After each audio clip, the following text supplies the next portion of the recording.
Well, I'm Kent Wamsley, the Grasslands and Sustainable Ag Strategy Manager for the Nature Conservancy, and we're standing on 250 acres of the Grassbank site. I'm here today with Shannon Franks, and Shannon, tell us a little bit about your operation. You guys are a neighbor here to the Nature Conservancy at Dunn Ranch, but you guys, I know, own a lot of ground, and you guys rent a lot of ground and have quite a bit of cattle and do a lot of different things with a lot of different programs. Could you tell me a little bit about your guys' operation? Well, I'm the youngest of three boys, and my father and mother started this deal here, and right now it's my oldest brother Andy and I that are working together with mom and dad, taking care of around 650 mama cows on several thousand acres, trying to keep up with all the day-to-day tasks. Yeah, well, I know that you also, you talk about your dad starting it and you and your brother managing a lot of things. I know when I've been to the farm and seen you guys, you've got a couple of young boys that have, I think, a little bit of an interest in this too. When you look at this ranching, not only, I know there's measures that you guys employ on your own site, as well as here. You know, we were just talking this morning as we arrived on this site saying, hey, you know, I think it's a time for us to move the cows off this site.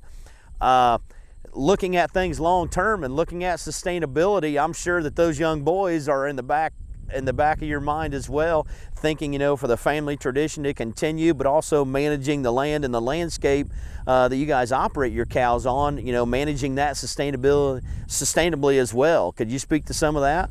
Yeah, my two boys specifically and my wife help out a lot on the farm.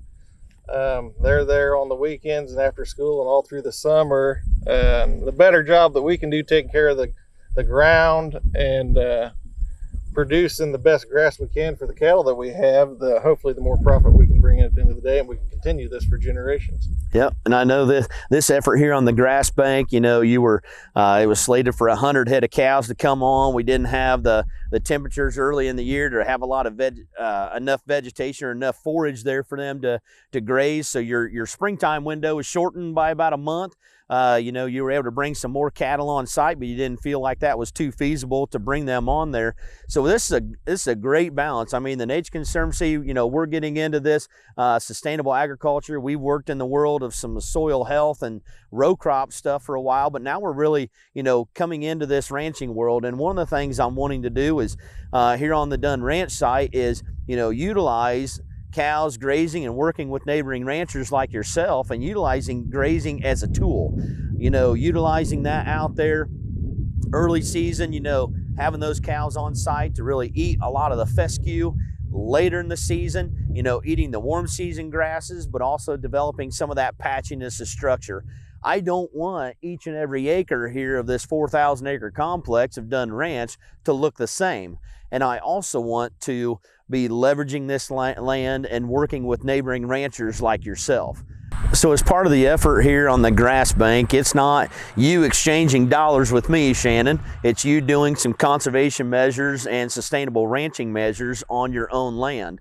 Could you speak, number one, to some of those things that you're doing as a result of being able to bring cattle here, but also kind of speak more broadly of even the programs that you're involved with through MDC as well as NRCS on some of those programs, because I know you guys have done a lot of stuff and there's some things that you guys are doing on your farm that not many other ranchers are doing. So you could speak to some of those things? There's a long list of things that we've done. Right now we're trying to rotate grass and establish warm season grasses onto our existing property, and we've done brush removal to try to give some more habitat, I guess, to the birds where they're not going to be keeping the pasture open, the predators down. So on our property there's 30 paddocks, and at any given time something's at a different stage than something else. There's places that are ate down, there's places that are growed up, and so forth. We've done stream crossings and fenced existing streams, several different things like that, I guess. Yep, and I know you guys have utilized those programs through MDC and done several of those, as well as the EQIP, I'm sure, is some of that. What are some of the things that you guys put in through EQIP? Have you done anything with some of the fencing stuff, with watering sources and things like that, or is it basically focused on some of the woody removal and interseeding? I know you guys have done a lot with the native warm season grasses. Yeah, interseeding with big blue stem and Indian grass, and resting, being able to rest those things, because if you continuously graze those pastures, they're going to pick out those species during the hot dry months and not eat the cool season grass or the fescue that gets rank at times. So the warm season grass has been a big benefit to us, because you're not having to fight the toxicity in the fescue. Right. So any diversity that we can put together there is beneficial to the cows, and it's beneficial to the wildlife out there also. Yep, I would agree. And I was just getting ready to ask you what you think could be the number one thing as we sit here. You know, we're in the Grand River grassland, 100,000 acre watershed, and it sounds like one of the biggest things you would say is that diversity. You know, promoting some of those natives in there. We do have a lot of cool season fescue dominated pastures around here, and a lot of them we can just look you know, down the road at some of these things and they look like a clipped off golf course. You know, that's not anything your cows want to be a part of in the hot summer months. You know, having them on some of those native grasses that are a little bit more palatable at that time is key. So once again, you know, here at Dunn Ranch, that's what we're wanting to try to promote best we can.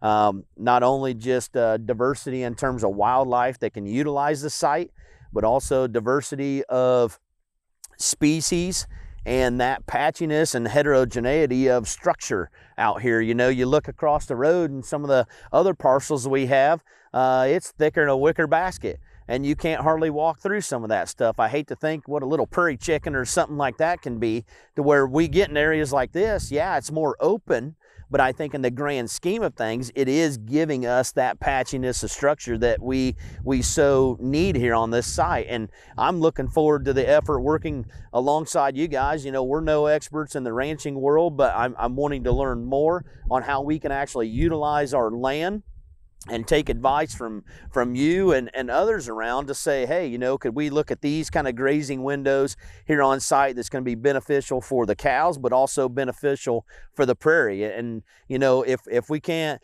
the goal, I think, is getting alongside each other and working like this, because obviously if something isn't economically feasible for you, it's not anything you're going to be interested in, or let alone doing it long term. Yeah, we won't survive out here if we're not finding ways. And this has been a benefit to us. We've been able to rest. We've rested that 80 acres right there with big blue stem that's all mature now, and we'll go back in there and eat the cool season grasses out. But this is, every year is different. This has been an odd year. We had a lot of rain in July, which is strange for this neck of the woods, and